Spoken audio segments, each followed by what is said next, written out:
Hi everyone, my name is Maddie, welcome back to my channel and welcome to my weirdly reasonable September book haul. So I do not have that many books to tell you about today, and it looks like I have been really reasonable and not bought very many books at all.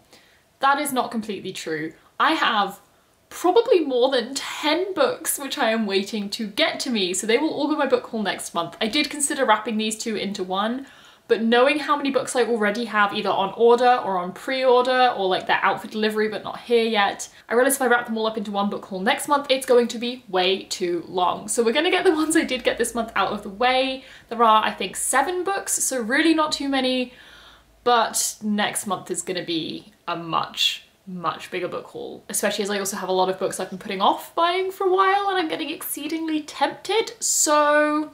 But yeah, this one's not going to be too big, but look forward to next month because that's when how many books I've actually bought will come to light. But we may as well jump straight into the books I did get this month, as there are still some to talk about, starting with these 3, which are 3 books which, if you've not seen the video, I did read in one themed reading vlog because they are all about K-pop. So I'll have that video linked up there so you can go and check it out if you want to, and I will give my full thoughts on all of those there, so I'm not going to talk about them too much here, but just to quickly run through what each of them are. First one is I'll Be the One by Lila Lee. This is such a fun book, and this follows a Korean American girl who is fat and bisexual, who is trying to become an idol through a sort of reality TV competition. And she enters for singing and dance and does really well, but obviously is dealing with a lot of stigma against especially fat people in the K-pop industry, as well as figuring out her sexuality and feeling comfortable in that. And there's a really cute romance. So many amazing things about this. This has been really highly rated by a lot of people, me included. So I would highly recommend this if you love K-pop, because this really is written from the perspective of someone who is a fan of K-pop as well as someone who's looking to get into the industry. So it has a really positive feel to it, and it's overall a really good book. So yes, that's the first one I got, first one I read, amazing. The next is Shine by Jessica Jung, which is a very similar idea. It follows a Korean American girl, however she is in Korea as a trainee at a K-pop label, trying to become an artist, trying to debut, and she is definitely dealing with the much more negative sides of the industry. She talks about all the atrocities that are going on it, how people treat each other, what it is actually like to be a trainee in this industry. So if you want a much sort of darker take on things and possibly a more realistic view of what is actually happening in the industry, this is probably more up your street. And as I mentioned, this is actually written by Jessica Jung, who was an idol herself, so it is expected that a lot of the things in this are quite sort of realistic and how they may have actually been. So definitely an interesting way to learn more about the K-pop industry and just read about K-pop. Sorry if the angle has changed, I just kicked my camera, so it may have moved a little bit. But carrying on, the third one is Comeback, a K-pop novel. This is quite different as this does follow a boy. It follows a boy group, and he's already an idol, has been an idol for quite a few years. But it follows his sort of interaction with this girl from a few years ago and then sort of present day. And it follows their individual journeys as well as how they link and how they come together. And it's a really gorgeous book, which I feel like deals with both the negative sides of being in this sort of industry as well as the positives and the amazing things to do with it. So it's quite a nice rounded view, and this is a really fun YA contemporary romance. It's brilliant. So yeah, I only need to talk about those briefly, as I said, because I do already have a full video talking about them if you want to check it out. So if you want to know more about my thoughts or more about the books, that would be the place to go and look. But now moving on to all the books I haven't got around to reading yet. So there's 2 books here which were ones which I've been recommended by other members of the book community, not specifically recommended to me. They're just ones that they spoke about and I heard them speaking about it and instantly wanted to read them. The first being The Library at Mount Char by Scott Hawkins, I think? Yes, Scott Hawkins. This is a book I've actually had on my radar for a really long time. I've heard it compared to books like Middle Game, which I love, but I never quite got around to picking it up. I never quite got around to buying it. I was like, oh, maybe one day. I know it's a very strange book from what people have said, but then Trey from Faye Trey on Twitter and also on YouTube read it and loved it and started getting very excited about it and talking about it in chats I'm in, and literally within seconds of him saying he liked it, I had ordered it. I couldn't resist. It sounds so good. I actually know nothing about the synopsis. I just know it follows like a ragtag group of people with powers who act really weirdly, and I think they're sort of forced to do things. I'm gonna try and read the synopsis and understand. Okay, so I've read the synopsis and I'm not sure I understand anymore, but basically I think it's this group of people who are forced to live in this obscure place and worship this god and act on his behalf, and it's fantastical and I think they might have powers. I don't really know, but it sounds really good and Trey loved it, and actually quite a few of us who all know Trey all bought it off his recommendation and are all planning to read it soon, so big buddy read unofficially. But yes, as I said, it's been on my radar for a really, really long time, so I'm really glad to finally have it and finally be able to pick it up. The next book, which I picked up off someone's recommendation, though I'm not actually sure they've read it yet, is These Violent Delights by Micah Nemereva. We're going with that, which was recommended by Ashley at Frolic Through Fiction. She didn't actually recommend this. She just put a tweet out saying it was LGBT dark academia with deckled edges. I had ordered it about 3 seconds later. I have no self-restraint. That just sounds so good. I've been wanting to get into more dark academia. I've not read too much of it. I've read The Secret History and Ninth House and maybe 1 or 2 others that you could class as dark academia, but I've definitely been wanting to read more. And so finding out there was an LGBT one is obviously way up my alley, and it's beautiful and has deckled edges and I have no self-control, so I ordered it straight away.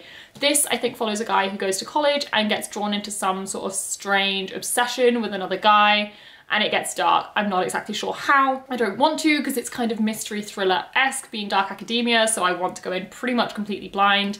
But I'm so excited, and I'm really excited to try and pick this up in October, as it feels suitably spoopy for October, even if not like actually scary. So it's just stunning. I don't know why I love this cover so much, but I really do. I'm also laughing so hard at the fact that I'm reading 2 books in October, both called These Violent Delights. Like, how is that title being used twice in the same month? But here we are. It's beautiful.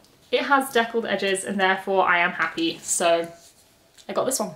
So the other 2 books I have to talk about are actually both replacements / additions to copies I already have. So first of all is The World of Ascension by Brandon Sanderson.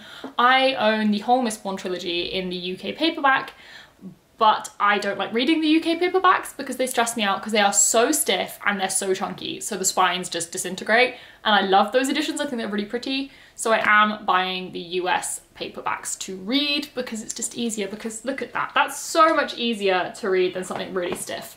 So I have bought The World of Ascension. I was meant to read this last month. I didn't get to it. I'm not sure when I will, as I've been really struggling with fantasy recently, which you'll know if you've watched some of my videos. So I'm not sure when I will get to it, but just to give you a quick synopsis for this series as a whole, or at least the first book, as that's the one I've read. This is set in a world where the bad guy has already won, and so you're dealing with the aftermath of that. And in the first book, at least, you're dealing with a group of misfits who all come together to form a heist and try and basically overturn this bad guy who is in power.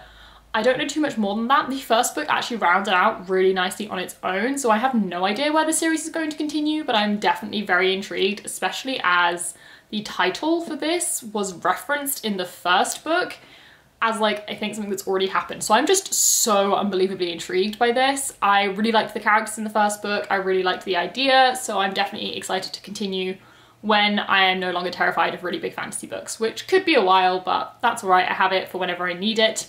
And it's just, again, it's so floppy, which is like 90% of the reason I bought it. So I have that, which isn't a replacement for the edition I have. I don't know which editions I'll end up keeping because I love the UK ones, but I like keeping books I've read. I'll probably end up with 2 sets of the series because honestly, that's what I do. But World of Ascension by Brandon Sanderson. And then the final book I bought, which is actually again suitably spooky, though I will not be reading it this month, is If We Were Villains by M.L. Rio.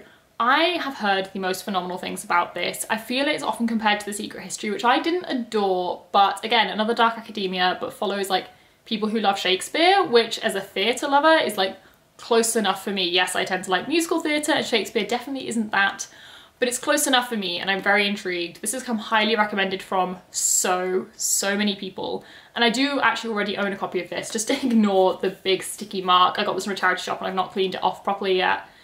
I do already own a copy of this, but this one had black sprayed edges. I didn't know these came with black sprayed edges, and so when I found it for like £1 in a charity shop, I decided to replace my copy. So my copy will be going. It's not gone yet because there's nowhere to give it at the moment, but I had like an old UK paperback with a cracked spine and everything.